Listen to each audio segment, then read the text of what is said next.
Welcome to Zentangle Project Pack 2, Day 5. This is Rick. Hi, I'm Maria, and today we're going to work with a PN, black PN, and a Micron 01 in brown, a graphite pencil, a General's white charcoal, and a tortillon for each one. So you will have watched the prep video that Molly did before, and so we're taking off where she set you up. So we're going to work here with some kissing mookas. One of my favorite thing to do. I use them all the time. They just come in really handy. You can see how the mookas sort of just come around. We're auraing with them, and then the ends of them just sort of just gently kiss. And what this is going to do, this is going to give us some really great spaces to work in. What I really like about this tile is the layering of different approaches. So we're going to do this first layer of kissing mookas, and then we'll add another approach, and it's just this beautifully structured approach to doing a tile. So this is something I really love to do. This is so easy. Once I just define my technique that I'm going to use, then I just kind of go on autopilot. So for a while now, we're going to do these auras with mookas and define the spaces that we're going to then fill with tangles. I get a little exuberant with these mookas and let them go wherever they want. And rather than try to contain them too much, they just sort of are so... They have a life of their own. Right, they grow. But they also work within like a structure. So you'll notice that the gap between the black and the first line of the mooka is pretty standard and consistent. And then the width of each of the stems is fairly consistent. And it has this nice continuity throughout its rambunctiousness. This is really worth practicing. It's something that comes up often, and a lot of times in projects that are actually like when I did my windows and things like that. It's an easy, great border tangle, and it plays well with other tangles. So now we're going to start adding some mooka tendrils so that we can contain sections. So I'm going in and adding them. You can see that they just sort of are getting closer and closer to defining our space. So they're like fencing off Right. little bits of areas. So that's a good way to say it. Sort of like an English garden, you'll put the Yeah. petunias over here and there's something else over there. And you just look at it and see, does that work there? Is that too big an area? No. It's starting to look good, though. Put another one in, right? Yeah. I love it.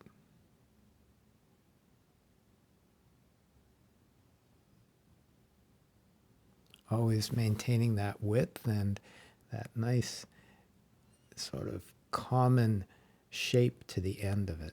So now, wherever you see the mookas kissing, where they come together, we're going to now add another little... sort of like a crescent moon, I think. Kind of a crescent moon variation where they come together. There's that crescent moon, and then I think we're going to add some radiating lines here. And how about some perfs? Yeah. So it's going to create almost like this little floral effect. It reminds me of stuff that you see in Mendi tattoos.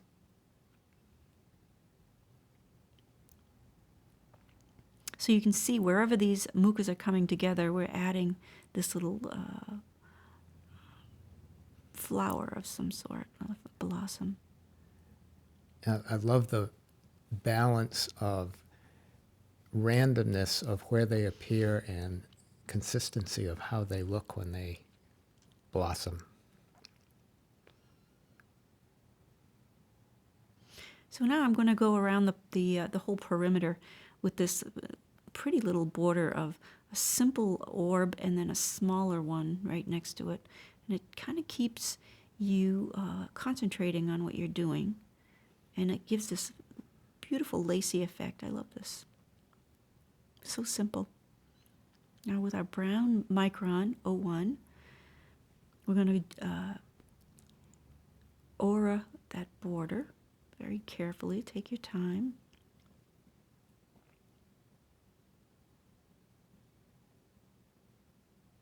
It's really fun going in and out of all those nooks and crannies, and just you can really lose yourself in this part of the process.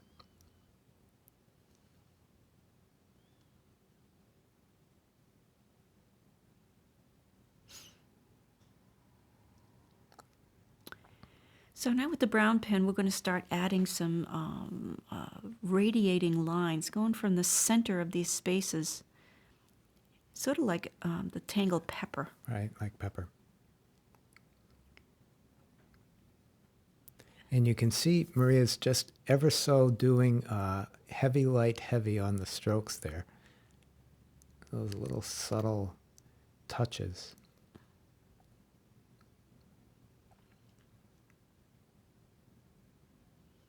Always turn your tile when you start to feel uncomfortable. It really helps. So we're going to do that in all the spaces.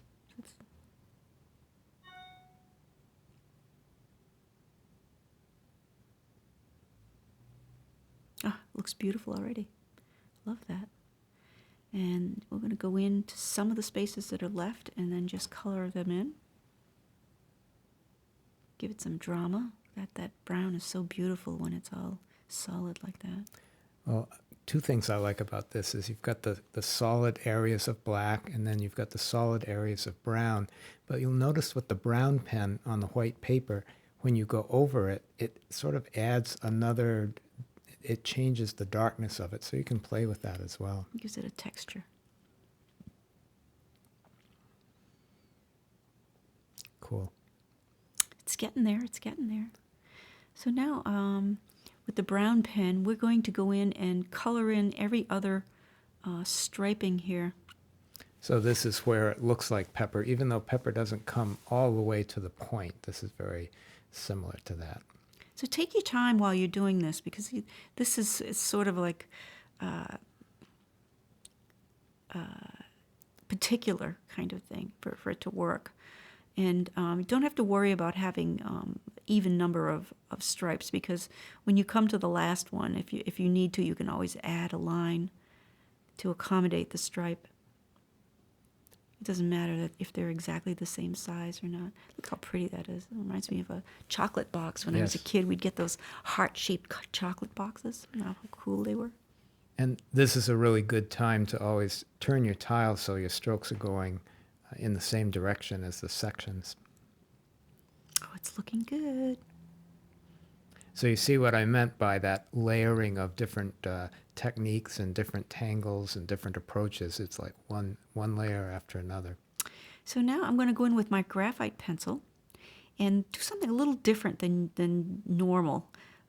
We generally don't do this, but I felt like I wanted the tangle that's on the black to have a certain look to it. So now you can see the graphite. And we're going to do some Knightsbridge. And not the typical straight Knightsbridge, but give it a little curve just to get some character in there. So using the pencil here to define the grid on the black. And then once all of those grids are set up in the black, Maria's going to go in with the white jelly roll, and it's so cool because I'm getting ahead of myself because I really like what she does with this. Those white tiles or the white sections there just really float in that black space. Again, take your time when you're doing this. Really enjoy it, the white pen is so cool.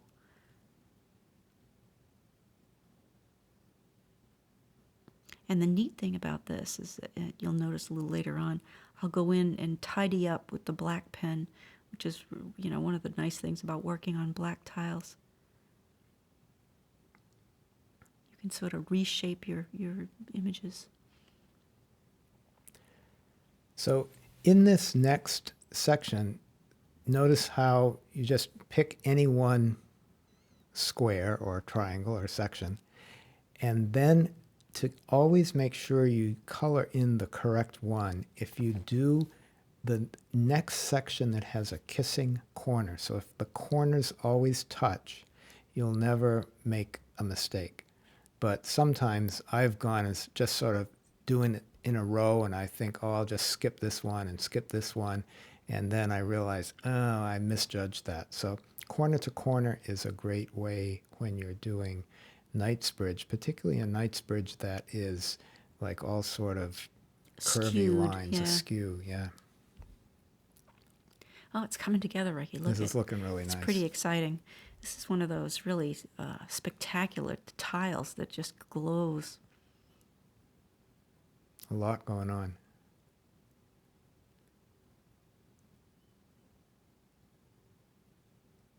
I'm going to highlight those middle tiles, make them a little bit brighter. And this is another thing you can do with the gel pen on the black paper is once you want to make sure it's dry, but you can then go in and enhance the whiteness. So now with my graphite pencil, I'm going to go around on those brown spirally things and add some contours on the edges. Sort of really puffing up like upholstery or something. Yeah, it's cool.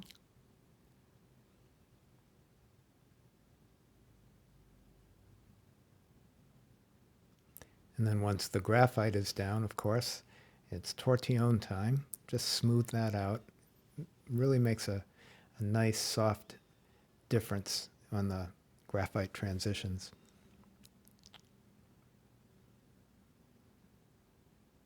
But wait, there's more. Yeah. You can see me thinking about what I should do next, kind of designing on the fly. I like that. So I'm just going in on those little rosettes that we did and adding a little detail just for fun. On the little perfs around the edges, the tipple. So I like that there's this radiating theme and there's this alternating theme. So you have like the alternating theme of the floors and in the pepper, and then the large and small perfs, and it's a nice little composition here. So now I'm going in with the graphite pencil and sort of aggressively shading on the black, which it's sort of a subtle thing, but it really makes a difference in the way it sort of moves around. And now I'm going to go in and kind of add some love here, go in and touch up some of the lines. Not a lot, just a little bit. Feels good.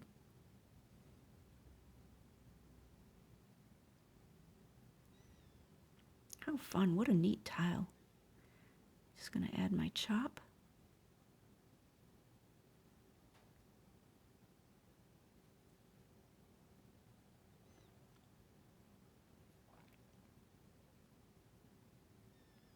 How lovely. And oh, it's black on the back. Right? I forgot. That really surprised I me forgot. when I was editing this. Very cool. Yeah, the kids are after me. Mom, you're not signing your stuff. You're not signing. Hurry up. Do it. Cool stuff. How fun. You guys have fun with this. I can't wait to see all of what you do. And what's really been exciting for me is to when we see all these posted on the app, how things change. So this one is done on a tan tile and then with white chalk on the outside edge. It's really nice. I did some layering of those borders. Yeah, so we look forward to seeing what you create on the app and look forward to your comments on the blog. and we will see you Tomorrow. tomorrow. Thanks so much for playing with us. This is fun. Bye, guys. Bye now.